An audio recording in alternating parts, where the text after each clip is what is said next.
Nikki, last weekend marked your 200th Grand Prix appearance. Now let's put that into perspective because only 3 other riders have topped that. So it's no small milestone. How was Austin for you? Well, yeah, it was great to get to 200. Of course, had a lot of ups and downs in there and proud to still be hungry. Maybe with some of my injuries and different things, a softer man would have given up sooner. But I still love the sport. I love MotoGP and very hungry for it. So Austin, the weekend was a struggle.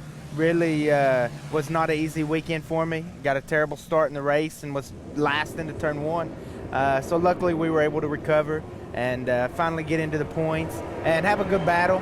Got to battle with some guys, not battling for the position I would like, but still it's nice to be in a race. And yeah, let's just hope we can keep building on that from here on out.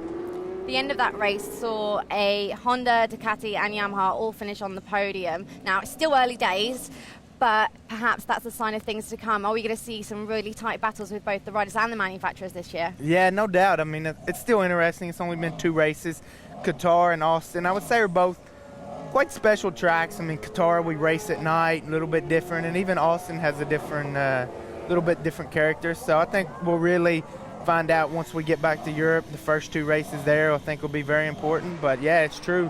The manufacturers are really close. I think it's exciting for the sport, and I think Ducati's the real question mark because they're already so strong and the bike is so new. So let's just hope they don't improve too much too quick. You're actually now the only American rider in the entire series, but last weekend in Austin we did see the start of a new chapter in American road racing because we saw the very first round of Moto America. Yep. Do you think a series like that is going to really help to start bringing through that young talent, perhaps speeding it into the World Series? Well, it's got to help, for sure, the championship. We need a strong feeder class, just like in any country does, get these kids more opportunities, more experience, more seat time, racing against better competition. So, no, it won't happen overnight, but definitely, as you mentioned, there's a little dip in American talent, let's be honest. I'm the only one in the championship now, so hopefully in some time we can see a few more Americans lining up down through here, preferably in all 3 classes. So let's see what happens. Looking ahead to 2016, the entire field will adopt the controlled electronics. You've been running that for the last couple of years. How do you think that will shake the championship up? Or will it? I mean, it will change some things, also the Michelin tires, but, it's still going to be the guys at the front with the best, the best riders and still the best bikes. So it will be interesting. The electronics have already improved a lot from last year. So fans who are wanting to see smoking tires and see the bikes really radical, I don't think that'll be an issue. I mean, these electronics are not as advanced, but they're already more advanced than what we had well, certainly when I arrived in MotoGP and even when I won the championship. So they've it's hard to say because until we see what the package is really going to be, the final package would be hard to say, but it'll be interesting and a change for the championship, and let's hope it brings people closer together. Sure. So, Nikki, we took to Twitter and asked if they had any questions for you, and a few definitely came up that this weekend. Don't scare me here. You never know what people are going to ask, do you? But it's all right. These are pretty safe. Okay, you edited. You done scanned them. I proofread them. Okay, them. So we're going to go this weekend with a tweet from @Daniel Humphreys, and he asked you, have you thought What's about... up, Daniel? All right, Daniel. Have you thought about starting a racing team like Rossi and many others have? Yeah, of course. We'll see what happens one day. At the moment, I'm pretty full, but my family, we've been in racing for a long time. My dad loves helping young kids, and even now he's got some people he's helping. But a full-on professional team, I definitely wouldn't rule it out. This sport's all I know, and I guess that one day I won't be able to do it anymore myself, and the thought of helping some young riders is something that really I like the sound of. So let's see what happens down the road. We'll see what the future holds for you. Yep. Well, thanks so much for chatting to us today, Nikki, and we wish you all the best here in Argentina. Thanks. Let's get out of here before these bugs eat We're me up. getting eaten alive, literally getting eaten alive. Well, if Nicky Hayden can be considered one of the veterans of the paddock, most of his rivals aren't. So we thought we'd take a look at some of the new guys. Now we have 3 rookies who, by the time you will have seen this, would have run 3 races. They've stepped up from 3 different classes and all had different kinds of experiences. We start off, Maverick Viñales. rides the factory Suzuki team, stepped up from Moto2. Next up, Jack Miller rides an open class Honda, stepped up straight from Moto3. And finally, Loris Baz rides an open forward Yamaha and stepped up, or stepped across, shall we say, from World Superbikes. Right, boys, we can relax now. Thanks for the good posing. Right, as we said, boys, we want to talk a little bit about your experiences coming up to the MotoGP class. I think, first of all, size and weight. Maybe, Jack, you're the man who's probably affected by that the most. Yeah, I think I probably do deal with the weight. I mean, I probably did deal with the weight first up more than the others. You know, Maverick came across from the Moto2, which is similar in weight, but a lot slower. And Loris came from Superbike, where it's probably a little bit heavier. You know, so it's probably like riding a Moto3 for him. But no, I mean, the weight was definitely hard to get used to. I mean, the thing's you'd almost call it a pig to turn because he's so heavy compared to the Moto3, but it's a lot of fun, that's for sure. Okay, Maverick, for you, I think that the weight and size change wasn't much, really. Was it? Yeah, weight not really. I think the much changes is the power and also the electronic, because Moto2 was quite standard. Now we have so much things, so it's quite difficult. Also, tires was quite different. Okay, well, we'll get onto that later. First of all, Loris, though, for you, almost a step down in weight, I'd imagine. Well, the weight is more or less the same. The power is not that big difference, but the main difference for me was the tire, because we came from I was using for a lot of years tire really soft, and now the Bridgestone are just really hard tire, so that's the main difference, change everything. Okay, well, tyres, Maverick, you also mentioned that some people will look at the Moto2 bike and say, well, the tyres look quite similar, obviously a different make, but I think most people say that the biggest change is on the front. Do you agree?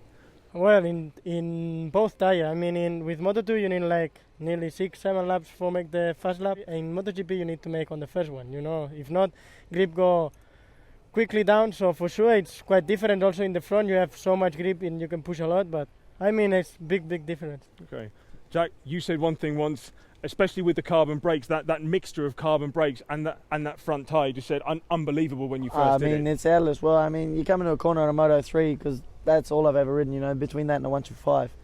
And this thing, you know, you come in the corner and it almost defies the odds, because you come in with too much angle for my liking, and you're heavy on the brakes and the rear tyre starts lifting. It's just, you can't describe it because it's unnatural. It's not like a normal bike, and I'm, you know, sure these guys can feel the same, you know, especially him coming from where it's more of a stock sort of a tyre.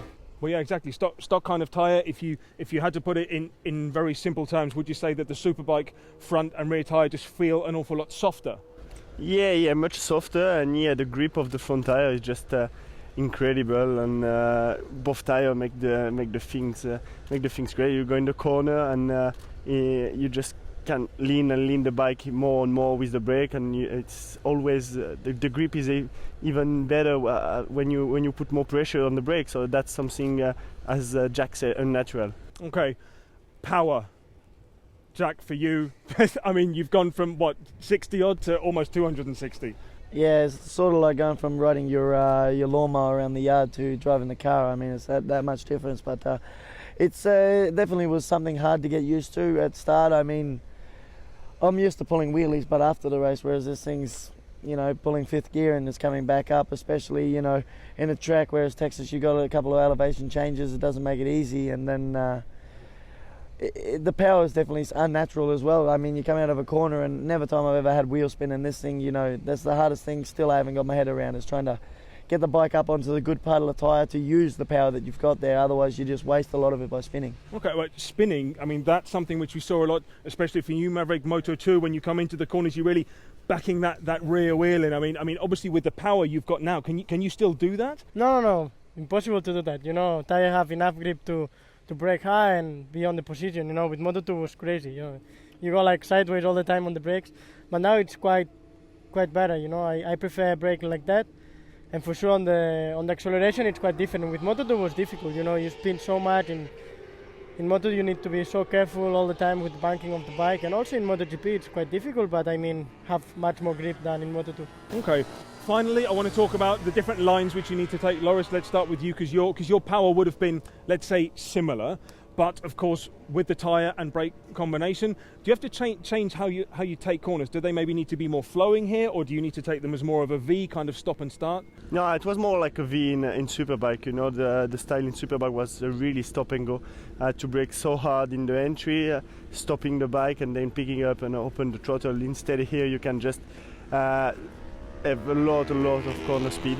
Really, you make your lap time like releasing the brake, carry on a lot of corner speed, and then you can open the throttle with a lot of angle, and the bike still have a lot of grip, which was impossible in Superbike. So for me, it's like I'm talking, and the only difference is the tire. But for me, that's the main thing, and it changed everything: the style, the riding style, and the line on the track. So yeah. Okay. Well, let's end this with you, Jack, because I think with the lines, I spoke with your crew chief, Christian Gabarini. He also mentioned sometimes he needs to tell you, stop trying to take a corner like a Moto3 rider, because you used to carry so much corner speed, didn't you? Yeah, exactly. I mean, with the Moto3, that's all it is. It's all corner speed because, you know, the bikes are so evenly matched, and it's all about slipstream on the straight. So it's you got to carry as much corner speed as possible on this thing. That's my biggest problem at the moment is, like we said earlier, we touched on it about the spin.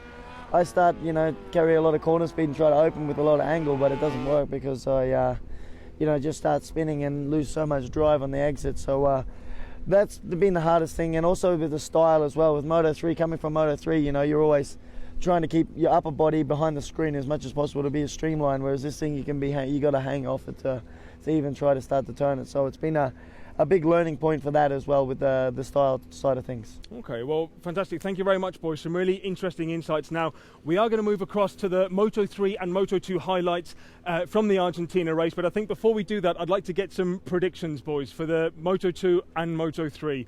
Let's start with you, Maverick. Okay. And I think for Moto3, Danny have a good level, but I hope Oliveira can win this race. And for Moto2, I hope, Zarco. I think Zarco can win. I'm going the same with him. I don't know if it's because of our manager or... no, I quite think a bit of bias on that one. Okay. Danny definitely the other day was on another level. I mean, I know very well, most of my victories last year were all under a tenth of a second, and for Danny to have a 9-second lead or a 10-second lead, I mean, it was amazing. So he's coming here on great form, but, other guys are coming in there. Antonelli, there's a lot of guys been on good form, so be good to see it. Okay, Loris, final. Moto3, I think Fabio is building up, and I think he can make it for his third race, so I hope he can make it. Okay, so we've seen here bit of manager bias, and we've seen a bit of French country bias there as well. Let's see if the guys were right. This is round 3 of the Moto3 World Championship. Kent got away well, but it's a really good start by the poleman Miguel Oliveira. It's Oliveira with Kent right behind him. Antonelli and Izzy Viñales, good start off the second road. It's Oliveira and Kent. Antonelli looking up the inside of Kent at the first corner. It's Oliveira, Kent, Antonelli. Danny Kent making sure it doesn't happen again. And Danny Kent takes over at the front from Quartararo. Oh, that's Navarro, was it? I think that was Jorge Navarro. And he's brought Antonelli down. Antonelli as well. That's on the brakes into turn 9. It was number 9, Jorge Navarro. Viñales coming under pressure again from Vasquez. Vasquez just about holds the advantage as they come up to 9. No gap big enough to catch this man. Danny Kent crosses the line to win his second consecutive Moto3 race. Through turn 14, it's going to be Efren Vasquez. Viñales having a look up the inside, too tight. Vasquez is going to take second place, a 1-2 for Keeper Racing. Viñales takes third. Oliveira, Binder, Quartararo, Haneker, Fenati, Bastianini and Ayo. Johan Zarco got away well from pole position, but so did Tito Rabat. Rabat has the inside line on the run down to the first corner. It's the world champion that leads the race from Johan Zarco. Sam Lowe's running a little bit wide in third. Here comes Zarco up the inside. Zarco takes the lead. Fast and furious already. Who's that run off the track? Tito Rabat has run off the track going through turn 4. We saw a real early scrap going on between. Well, it's Mika Kallio actually running wide that allowed Alex Rins to take that third spot from the experienced Finnish rider. Another mistake by Xavier Simeon. Has crashed out of podium contention. Alex Rins drives past. Rins up into second place. He has made the move. Zarco wins here in Argentina. Great second place by Alex Rins, the rookie. 2.7 seconds back of Zarco. Sam Blows came home in third place. Just for the second time in his Grand Prix career, it's the Frenchman, Johann Zarco.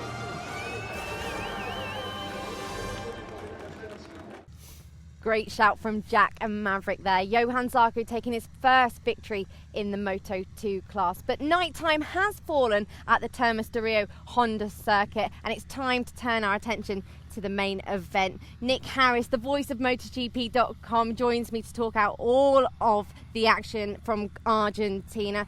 But Nick, where do we possibly start? I don't know, but we've seen some extraordinary races over many, many years, and the race in Qatar, Valentino Rossi's victory, but this was an unforgettable race for so many reasons, probably more so than anything else that Valentino Rossi won his 110th Grand Prix, his second of the season.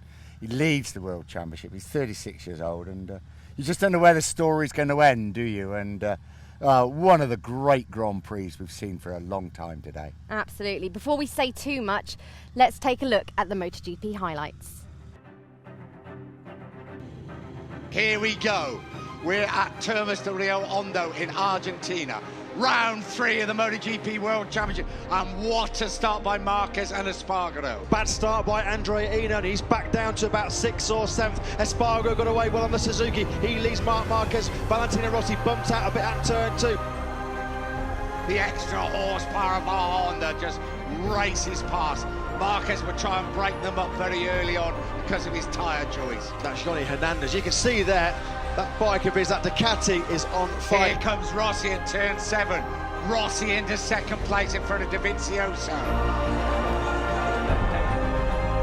Here we go. 93 against 46. Rossi on the brakes. Rossi up the inside. Marc Marquez had a bit of a moment on the brakes going into turn 5. Rossi leads contact there between Marquez and Rossi. Oh, Marquez is down! Marc Marquez has crashed out of second place in the Argentinian Grand Prix. Well, they touched on the exit of turn 5. And as Marquez and Rossi went to flick into turn 6, Marquez clipped the back of Rossi, and the world champion is down. His second Grand Prix victory of the season for the master, the doctor, Valentino Rossi.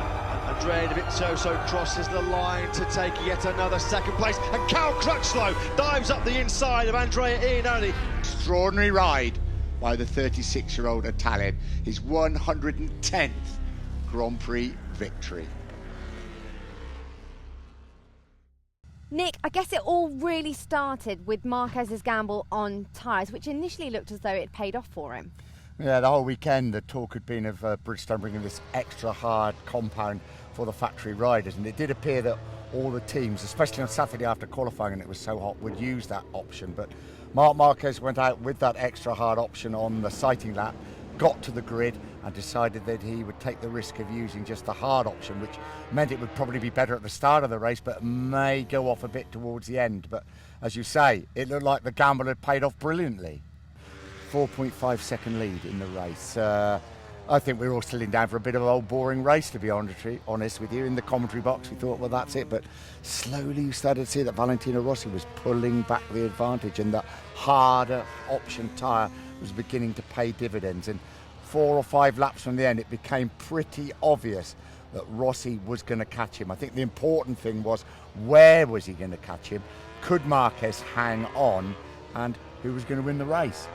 And that leads us to really why we're standing in this very spot, because this is where the real action of the race happened. Yeah, it certainly was. I mean, Rossi caught him. We knew he was going to do that, but as Rossi said afterwards, he knew Marquez would come back at him straight away. Rossi got past him. We're just coming in out of turn 5 into turn 6 here, and Marquez came back at him. He touched him once. Rossi was a bit of a shock, and you saw him look behind, didn't he? And then Marquez came back, and his front wheel clipped Valentino Rossi's rear wheel.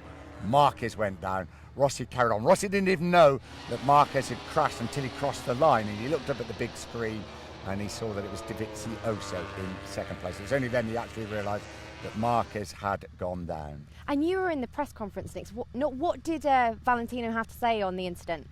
He said that he was running 0.6 of a lap quicker, at least, than Marquez. Marquez knew he had the pace. He knew if he went past Marquez, he'd do a Valentino Rossi, he'd go straight back at him. That's what he did. He tried it twice. I think Rossi was a little bit shocked how rough it was, the way he did go back at him. But no, they've both done the same thing. Marquez went down, he wasn't injured, but he lost the chance of 20 World Championship points. And he probably learned something a little bit today, if you can learn anything as a double MotoGP World Champion. And I guess we can't not mention it was another great day out for the Brits, particularly in MotoGP, with Cal Crutchlow taking his first podium for the CWM LCR Honda team. Yeah, I mean, it was an extraordinary result because only Marquez and Crutchlow decided to go for that softer option tyre, both on the Hondas. Whereas it didn't pay off for Marquez, it certainly paid off for Crutchlow. His first ride at the circuit, he missed the race last year because he was injured. On the very last lap, the very last bend, Andrea Iannone, he'd replaced him in the factory Ducati team last beginning of this season. He pipped and didn't he turn 14 to take his first podium finish. I mean, it's fairy story stuff with Rossi and Crutchlow. Thanks, Nick. So that leads us to our final moment that we're going to lead you with. Valentino Rossi taking his 110th Grand Prix victory. Marquez has a bit of a moment on the brakes going into turn 5. Rossi leads contact there between Marquez and Rossi. Marquez is down! Marquez has crashed out of second place in the Argentinian Grand Prix. Well, they touched on the exit of turn 5 as Marquez and Rossi went to flick into turn 6. Marquez clipped the back of Rossi and the world champion is down. No points for Marc Marquez. Second Grand Prix victory of the season for the master, the doctor, Valentino Rossi. Extraordinary ride by the 36-year-old Italian.